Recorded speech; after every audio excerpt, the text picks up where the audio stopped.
अर्जुन बोले, जो अनन्य प्रेमी भक्तजन पूर्वोत्तर प्रकार से निरंतर आपके भजन ध्यान में लगे रहकर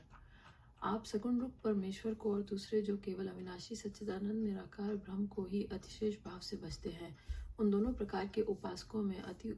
उत्तम योग वेता कौन है? श्री भगवान बोले, मुझ में मन को एकाग्र करके निरंतर मेरे भजन ध्यान में लगे हुए जो भक्तजन अतिशय श्रेष्ठ श्रद्धा से युक्त होकर मुझ सगुण रूप परमेश्वर को भजते हैं, वे मुझको योगियों में अति उत्तम योगी मान्य हैं। परंतु जो पुरुष इंद्रियों के समुदाय को भली प्रकार वश में करके मन बुद्धि से परे सर्वव्यापी अकथनीय स्वरूप और सदा एकरस रहने वाले नित्य अचल निराकार अविनाशी सच्चिदानंद घन ब्रह्म को निरंतर एक ही भाव से ध्यान करते हुए भजते हैं, वे संपूर्ण भूतों के हित में रत और सब में समान भाव वाले योगी मुझको ही प्राप्त होते हैं। उन सच्चिदानंद घन निराकार ब्रह्म में आश्रित चित्त वाले पुरुषों के साधन में परिश्रम विशेष है, क्योंकि देहाभिमानियों के द्वारा अव्यक्त विषय गति दुख पूर्वक प्राप्त की जाती है। परंतु जो मेरे परायण रहने वाले भक्तजन संपूर्ण कर्मों को मुझ में अर्पण करके मुझ सगुण रूप परमेश्वर को ही अनन्य भक्ति योग से निरंतर चिंतन करते हुए भजते हैं, हे अर्जुन, उन मुझ में चित्त लगाने वाले प्रेमी भक्तों का मैं शीघ्र ही मृत्यु रूप संसार समुद्र से उद्धार करने वाला होता हूँ। मुझ में मन को लगा और मुझ में ही बुद्धि को लगा, इसके उपरांत तू मुझ में ही निवास करेगा, इसमें कुछ भी संशय नहीं है।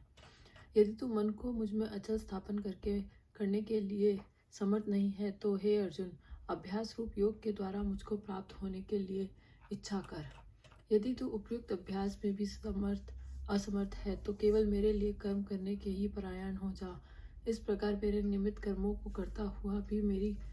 प्राप्ति रूप सिद्धि को ही प्राप्त होगा। यदि मेरी प्राप्ति रूप योग के आश्रित होकर उपयुक्त साधन को करने में भी तू असमर्थ है, तो मन बुद्धि आदि पर विजय प्राप्त करने वाला होकर सब कर्मों के फल का त्याग कर।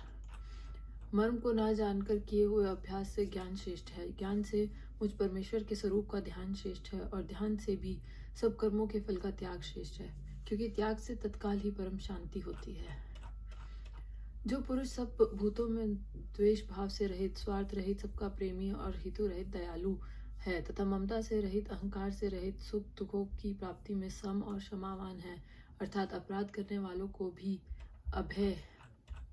देने वाला है, तथा जो योगी निरंतर संतुष्ट है, मन इंद्रियों सहित शरीर को वश में किए हुए है और मुझ में दृढ़ निश्चय वाला है, वह मुझ में अर्पण किए हुए मन बुद्धि वाला मेरा भक्त मुझको प्रिय है। जिससे कोई भी जीव उद्वेग को प्राप्त नहीं होता और जो स्वयं भी किसी जीव से उद्वेग को प्राप्त नहीं होता, तथा जो हर्ष अमर्ष भय और उद्वेग आदि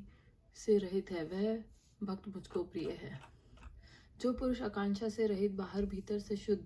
चतुर, पक्षपात से रहित, दुखों से छूटा हुआ, वह सब आरंभों का त्यागी मेरा भक्त मुझको प्रिय है। जो ना कभी हर्षित होता है, ना द्वेष करता है, ना शोक करता है, ना कामना करता है, तथा जो शुभ और अशुभ संपूर्ण कर्मों का त्यागी है, वही भक्ति पुरुष मुझको प्रिय है। जो शत्रु मित्र में